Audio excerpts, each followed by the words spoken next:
கால்நடை பல்கலைக்கழக ஆராய்ச்சி பயிற்சி மற்றும் ஆராய்ச்சி நிலையத்தில் வந்து ஒரு சக்ஸஸ்ஃபுல் ஃபார்மர் மிஸ்டர் மாதவனை வந்து அவர் அதிபன் ஃபார்ம்ஸ் வச்சுருக்காரு. அவர் வந்து பார்த்து வந்திருக்கோம். எல்லாரும் என்னென்னா முட்டைக்கோழிகள் வந்து வெள்ளை முட்டை மட்டும்தான் வந்து அதிகமாக மார்க்கெட்டில் கிடைக்கும்.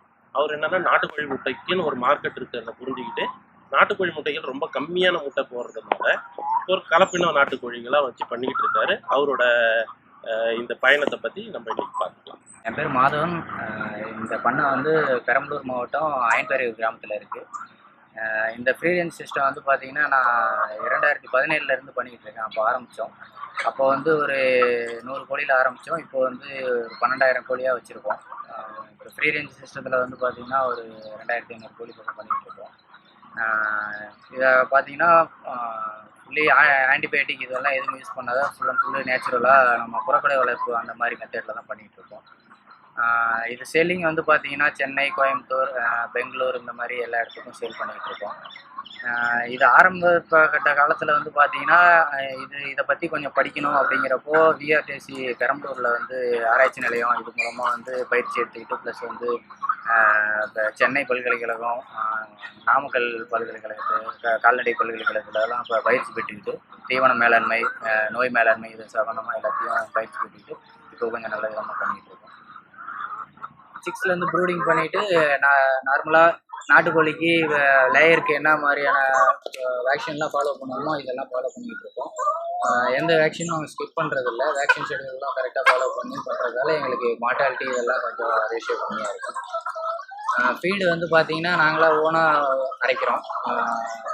என்ன லேயருக்கான ஃபார்முலாவோ நாட்டுக்கோழி என்ன சாப்பிடுமோ அதுக்கான ரேஷியோவில் ஃபீடை இது பண்ணி அனிமல் ப்ரோட்டீன்லாம் யூஸ் பண்ணாத வெஜிடேரியன் ஃபீட் மாதிரி யூஸ் பண்ணிருக்கோம். இது வந்து பார்த்திங்கன்னா மார்னிங் வந்து ஒரு நாளைக்கு வந்து ஒரு கோழிக்கு ஒரு 120 கிராமுங்கிறது சராசரியாக கொடுத்துட்ருக்கோம். அதில் வந்து காலை 60% காலையிலேயே 40% ஈவினிங் மாதிரி பிரித்து கொடுத்துருக்கோம்.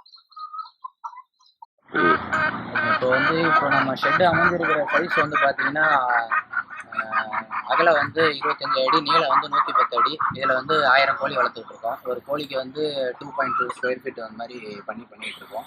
ஸோ இது இல்லாமல் காலையிலேயே வந்து எப்படின்னா இது முழுக்க நாட்டுக்கோழி எப்படி வளர்க்குறோமோ அதே கான்செப்ட் தான். காலையில் 6 மணிக்கு திறந்து விட்டுட்டு தீவனம் கொடுத்துட்டோன்னா அது மட்டும் ஃபுல் அண்ட் ஃபுல்லு ஃப்ரீ ரேஞ்சில் மேய்ச்சலில் தான் இருக்கும். அதுங்களாம் சன்லைட் வந்து சன்செட் ஆகிறதுக்கு அப்புறம் தான் கோழி வந்து உள்ளே போகும். நேச்சுரலாக உள்ளே போயிட்டு அதுவே இப்போ பரன் மாதிரி செட்டப்லாம் அமைச்சிருக்கோம் உள்ள.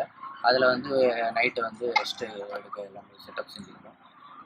இது வந்து பார்த்திங்கன்னா இப்போ முட்டை வந்து பார்த்திங்கன்னா நம்ம நாட்டுக்கோழி முட்டை வந்து ஒரு 30-40 கிராம் அந்த சைஸில் தான் இருக்கும்.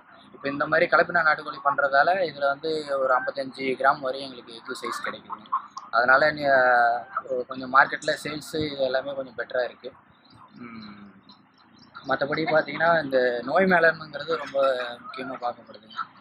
எப்படின்னா கோழி வந்து எல்லாமே சரி சமமாக தீவனம் சாப்பிடுதா, தண்ணி எடுக்குதா, ப்ளஸ் வந்து ஏதாவது கோழி வந்து ஏதாவது கொஞ்சம் சோர்ந்து இருக்கா இந்த மாதிரி எல்லாம் பார்த்து அந்த கோழியை தனிமைப்படுத்தினா நம்ம வந்து மாட்டை இறப்பு சதவீதம் வந்து கம்மி பண்ணி கொஞ்சம் நல்லா பண்ண பராமரிக்கலாம். அது இல்லாமல் இந்த மாதிரி ஃப்ரீ ரேஞ்ச் மெட்டு அப்படின்னா மேய்ச்சல் முறையில் பண்ணோன்னா ஒரு 1000 கோழிக்கு ஒரு 1 ஏக்கர் நிலம் இருந்ததுன்னா கொஞ்சம் நல்லா இருக்கும். அது இல்லாமல் இந்த மர நிழல்கள் இருந்ததுன்னா கோழிகளுக்கு வந்து கொஞ்சம் ஹீட்டு ஸ்ட்ரோக் இந்த மாதிரி எதுவும் வராது, நல்லா இருக்கும்.